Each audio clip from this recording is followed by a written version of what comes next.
আমাৰ বহুত বিধায়কে আকৌ ইলেকশ্যন খেলিব, বহুত জাগাত নতুন যুৱমুখে আগবাঢ়ি আহিব, বহুত জাগাত নতুন মহিলা প্ৰাৰ্থী হ'ব।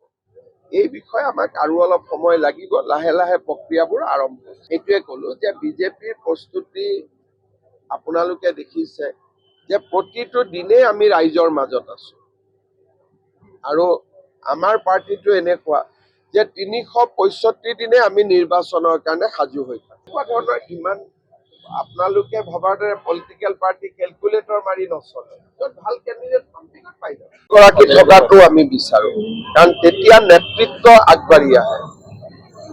এটা এটা সমষ্টিত যদি 10জন 15জন প্ৰাৰ্থী থাকে, তাৰ মানে এটা ইয়ং লিডাৰশ্বিপ এটা গ্ৰ' হৈছে। সেইটো একো বেয়া কথা নহয়। বিজেপিত ইমান সমস্যা নাই। আমাৰ বহুত বিধায়কে আকৌ ইলেকশ্যন খেলিব, বহুত জাগাত নতুন যুৱমুখে আগবাঢ়ি আহিব, বহুত জাগাত নতুন মহিলা প্ৰাৰ্থী হ'ব।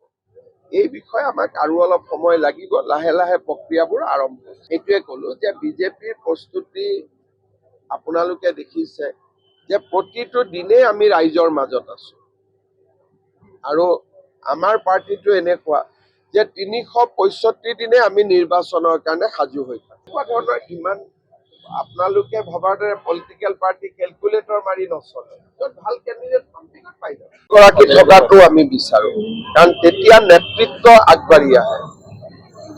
এটা এটা সমষ্টিত যদি 10জন 15জন প্ৰাৰ্থী থাকে, তাৰ মানে এটা ইয়ং লিডাৰশ্বিপ এটা গ্ৰ' হৈছে।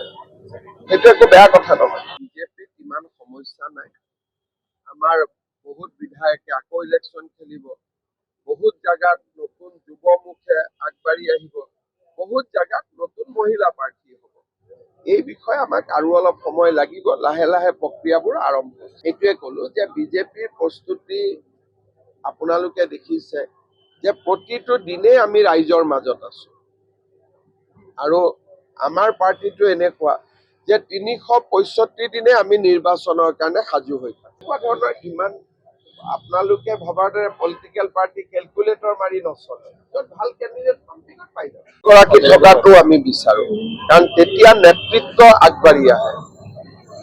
এটা এটা সমষ্টিত যদি 10জন 15জন প্ৰাৰ্থী থাকে, তাৰ মানে এটা ইয়ং লিডাৰশ্বিপ এটা গ্ৰ' হৈছে। সেইটো একো বেয়া কথা নহয়। বিজেপিত ইমান সমস্যা নাই।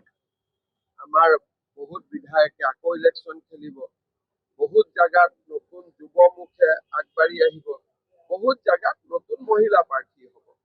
এই বিষয়ে আমাক আৰু অলপ সময় লাগিব, লাহে লাহে প্ৰক্ৰিয়াবোৰ আৰম্ভ হৈছে। এইটোৱে ক'লো যে বিজেপিৰ প্ৰস্তুতি আপোনালোকে দেখিছে যে প্ৰতিটো দিনেই আমি ৰাইজৰ মাজত আছো, আৰু আমাৰ পাৰ্টিটো এনেকুৱা যে ৩৬৫ দিনে আমি নিৰ্বাচনৰ কাৰণে সাজু হৈ থাকোঁ।